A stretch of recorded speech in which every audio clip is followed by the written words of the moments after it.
চারপাশে শুধু অসীম মরুভূমি, সোনালী বালুর ঢেউ যেন সমুদ্রের মতো নড়ে উঠছে। ঠিক তখনই শক্তিশালী গাড়িটা ছুটে চলল বালুর ওপর। এক মুহূর্ত উপরে উঠছে, পরের মুহূর্তে খাড়া ঢাল বেয়ে নিচে নামছে। হৃদস্পন্দন যেন নিজেই গতি বাড়িয়ে দিচ্ছে। গাড়ির ভেতরে চিৎকার, হাসি আর ভয় সব একসাথে মিশে গেছে। জানালার বাইরে সূর্যটা ধীরে ধীরে ডুবে যাচ্ছে, আর বালুর রং বদলে যাচ্ছে সোনালি থেকে কমলা। প্রতিটা বাঁক, প্রতিটা ঝাঁকুনি মনে করে দিচ্ছে এটা শুধু ভ্রমণ না, এটা এক নিখাদ অ্যাডভেঞ্চার। সালাম আলাইকুম, আশা করছি সবাই অনেক ভালো আছেন। এই মুহূর্তে আমি আছি দুবাই, আর একটা ছোট্ট সুপার মার্কেটের সামনে আমরা দাঁড়িয়েছি, কারণ আমরা যাচ্ছি ডেজার্ট সাফারিতে।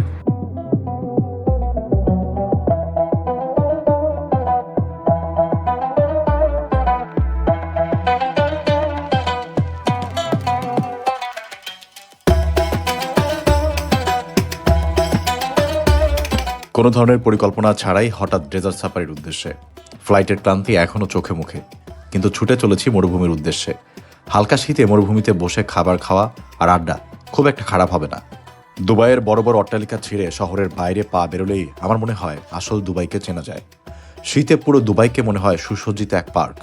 দুবাইয়ের রাস্তা ছেড়ে আমরা এগিয়ে যাচ্ছিলাম শারজার পাশ দিয়ে মরুভূমির দিকে। দুপুরে সূর্য আর হালকা মেঘ লুকোচুরি খেলছিল আমাদের সাথে। সূর্যের সাথে ছোটাছুটি করতে করতেই মনে হলো কাছাকাছি এসে পড়েছি। মরুভূমির কিছু অংশ চোখে পড়ল। উড়তে দেখলাম সংযুক্ত আরব আমিরাতের পতাকা। তবে সেই কমলা রঙের রঙিন বালু এখনো চোখে পড়েনি, এখনো লোকালয় চোখে পড়ছে। এর মধ্যে এসেই পড়লাম আমরা ছোট্ট একটা দোকানে। কিছু খেয়ে আসতে পারি নাই, তাই এই ক্রোসানটা নিলাম। আর এই সিট্রাস মিরিন্ডা, এটা খেতে বেশ ভালোই লাগে। একটি সুগার লেভেলটা যাতে ডাউন না হয় ডেজার্ট সাফারির জন্য। এখানে মূলত ড্রাইভাররা তাদের যাত্রা বিরতি নেয় এবং দোকানগুলোর সাথে তাদের সম্ভবত চুক্তি আছে। এই ছোট্ট দোকানের ডেজার্ট সাফারিতে পড়ার মতো অনেক কিছুই আছে, তবে দাম অন্য জায়গা থেকে বেশ চড়া। খাবারের দামও প্রায় দ্বিগুণ। তারপরও বাধ্য হয়ে একটু খাবার নিলাম। সকাল থেকে আমার আবার পেটটা খালি। লাইফে যত জঘন্য ক্রসান্ট আমি খাইছি, এটা তার মধ্যে মনে হয় কাইন্ড অফ টপ 1-2 থাকবে। It's so salty. ক্রসান্ট হালকা মিষ্টি সুইট, সল্টি হয় কিনা আমি জানি না, বাট আমি খেয়ে অভ্যস্ত না। আর একদমই ফ্লাপি না, মনে হচ্ছে রুটির রোল খাচ্ছি। That's it. বাট আমি অনেক ক্ষুধার্ত, আই নিড টু ইট। তো কমপ্লেন করে লাভ নেই, আই হ্যাভ টু ইট। ভালো মজা, খাওয়ার সময় বলতে হবে মজা মজা, তাহলে খেতে পারবেন। যেটা বুঝলাম যে এই সুপার শপের সাথে আসলে আমাদের যারা ড্রাইভার আছে এদের কোনো কন্ট্রাক্ট আছে, মানে কাইন্ড অফ স্ক্যামিং টাইপের একটা শপ। যেটা আমরা নর্মালি 5-10 দিরহামে কিনতে পাই, সেটা এখানে 30 দিরহাম করে দাম চাচ্ছে। অবশ্য দামাদামি হচ্ছে, বাট এখানে ট্যুরিস্টদের ঠকার একটা ভালো সম্ভাবনা আছে। এই সব থেকে না কেনাই বেটার। প্রিপারেশন নিয়ে আসবেন। ওদিকে বহু সুপার শপ পাবেন বা বহু শপিং মল পাবেন, ওইখান থেকে যেটা পড়তে চান কিনে সাথে করে নিয়ে আসাই বেটার। এইদিকে আসলে আপনাকে ঠকানোর একটা চেষ্টা থাকবে।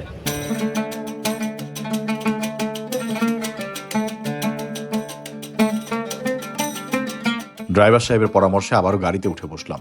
পরবর্তী গন্তব্য সম্ভবত আমাদের ক্যাম্প, আমি এটাই ভেবেছিলাম। তবে নামলাম কিন্তু অন্য এক জায়গায়। তো আমরা নেমে গেছি। আমাদের যে এজেন্সির সাথে কথা হয়েছিল এই পেছনেই তাদেরই। আমরা হয়তো এখন আমাদের ড্রাইভার সাহেব এখানে নামাইলো, কেন নামাইছে জানি না। প্রবাবলি এখান থেকে চেকিংয়ের প্রসেস কিছু থাকবে। আমাদের আসতে বেশ সময় লাগছে, কারণ ঘুরে আসতে হয়েছে।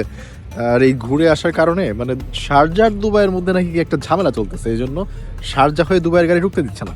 আজব ব্যাপার, আমি জানি না। আমাদের যে ড্রাইভার উনি পাকিস্তানের, উনি বললো আর কি। ये आपका जो एजेंसी है इसका नाम क्या है? ये यूनिवर्सल बग्गी पॉइंट है। ये पर पर्सन कितने पड़ते हैं इसका?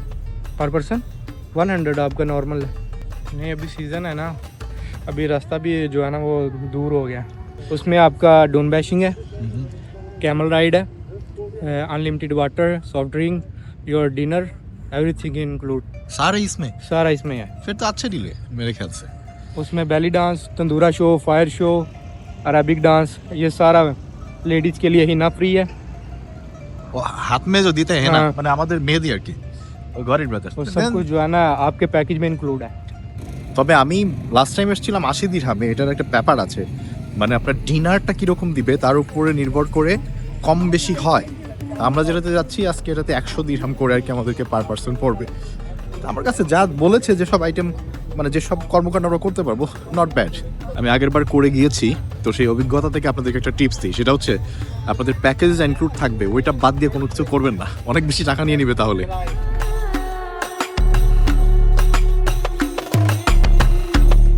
এই বাগিগুলোতে ডেজার্টের দু একটা চক্কর মারতে খারাপ লাগে না, তবে এটা যদি আগে থেকে প্যাকেজে ইনক্লুড করে আসেন তাহলে খুব একটা বেশি পড়বে না। তবে এখানে দাম হাঁকছে 30 মিনিটের জন্য বাংলা টাকায় 7,000-এর বেশি, যেটা আমার কাছে মোটেও ঠিকঠাক মনে হলো না। अगर डबल के लिए चाहिए तो 300 में, ওকে अगर सिंगल के लिए चाहिए तो 250 200 তাহলে চালাবে ये 30 मिनट्स के लिए देंगे। এই 300 200 अंदर जाएंगे, अंदर डून में। মানে ব্যাপারটা বুঝছেন, দামটা এখানে কিরকম 200 দিরহাম, মানে বাংলাদেশ থেকে প্রায় 7,000 টাকা। এই রাইডটা দিবে মানে 1-2 চক্কর আধা ঘন্টার জন্য। এটা অবশ্য আমাদেরকে একটু কমানো যায়, বাট কোনোভাবে এটা উঠতে না। তো বেসিক্যালি আমাদেরকে এখানে নিয়ে আসছিল স্ক্যাম করার জন্য, মানে 200-300 দিরহাম দিয়ে ওই আধা ঘন্টা রাইড করাবে। আমাদেরকে বলছে ডেজার্ট সাফারির মেইন মজাই তো এটা আপনারা কেন করছেন না। তো আমরা মনে মনে সিদ্ধান্ত নিয়েছি আমরা মেইন মজা করব না, আমরা যেগুলো মেইন না ওইগুলো করব, যেগুলো ফ্রি আর কি, মানে আমাদের প্যাকেজের ভেতরে। আমরা চলে বসলাম ডেজার্ট সাফারির মূল আকর্ষণ উপভোগ করার জন্য। এবার ড্রাইভার এবং গাড়ি দুটোই পরিবর্তন হলো। দক্ষ ড্রাইভার ছাড়া এখানে যেটা করতে যাচ্ছি সেটা একেবারেই সম্ভব না। পাকিস্তানি বংশোদ্ভূত ড্রাইভার সাহেব আগেই সাবধান করলেন সিট বেল্টটা শক্ত করে বেঁধে কোনো জায়গায় ধরে রাখতে, এবং কিছুক্ষণের মধ্যেই শুরু হলো আমাদের আসল রাইড।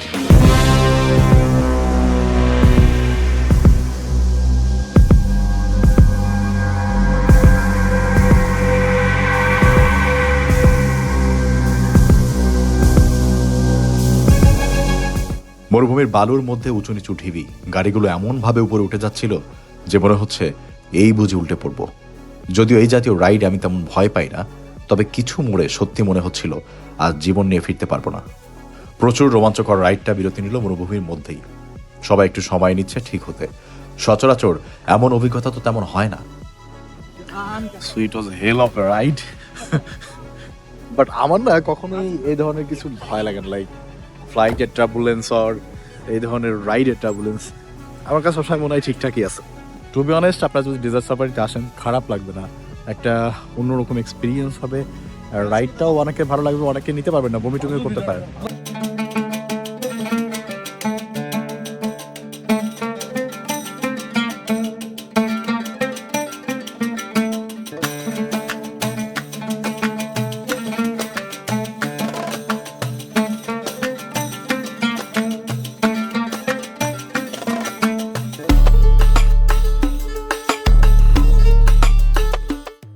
ক্যাম্পের বাইরে ট্যুরিস্টদের ছবি তোলা আর সময় কাটানোর জন্য রাখা আছে ঘোড়া, উট আর ইগল। এক নজর চোখ বলিয়ে আমরা রওনা হলাম ক্যাম্পের ভেতরে, কারণ বাইরের ঠান্ডা বাতাসটা শরীরে কাঁপুনি ধরিয়ে দিচ্ছিল। এখন থেকে আমি জানি আমার কোনো কথাই শোনা যাবে না, কারণ মিউজিক এত লাউড এখানে যে আমি বললেও আমি জানি আপনারা কিছুই বুঝতে পারবেন না। ভেতরে ঢুকে দুজনের হাতে গোলাকার বক্স নিয়ে ইজিপশিয়ান কোন একটা মিউজিকের সাথে পারফর্ম করতে দেখলাম। এই পারফরমেন্সের নাম কি আমার জানা নেই, কেউ জেনে থাকলে জানাবেন, তবে দেখতে বেশ ভালো লাগছিল। বাইরে সূর্য ডুবে যাওয়া আকাশ, তার নিচে বসা হাজারের বেশি ভিন্ন ভিন্ন জাতিগোষ্ঠীর মানুষ, সামনে হচ্ছে এমন আলোকসজ্জিত পারফরমেন্স। পৃথিবী কত বৈচিত্র্যময় তার ক্ষুদ্র অংশের সাক্ষী আজ আমরা। কিছুক্ষণের মধ্যেই বুঝতে পারলাম খাবার পরিবেশন করা হচ্ছে। অনেক লোক থাকায় খাবার নিতে সময় লাগবে। বুঝতে পেরে একটু আগে গিয়ে দাঁড়ালাম। তারপরও 20 থেকে 30 জনের পেছনে আমি। সারিবদ্ধভাবে একে একে সবাই খাবার নিচ্ছে। খাবারের আয়োজন খুবই সামান্য, তারপরও বেশ ভালো বলতে হবে। আরাবিয়ান রুটি, হামুস, সালাদ, সোলা, হালুয়া, সবজি আর ভাত। এগুলো নিয়ে পার হয়ে আরও মিলল 2 টুকরো মাংস আর হয়তো 2 টুকরো পেঁয়াজুর মতো কিছু একটা। ক্ষুধার্ত পেটে দেরি না করে খাওয়া শুরু করলাম। ইতিমধ্যেই শুরু হয়েছে আগুন নিয়ে খেলা। দেখতে বেশ রিস্কি মনে হলেও পারফর্মারও করে যাচ্ছিলেন একদম অনায়াসে।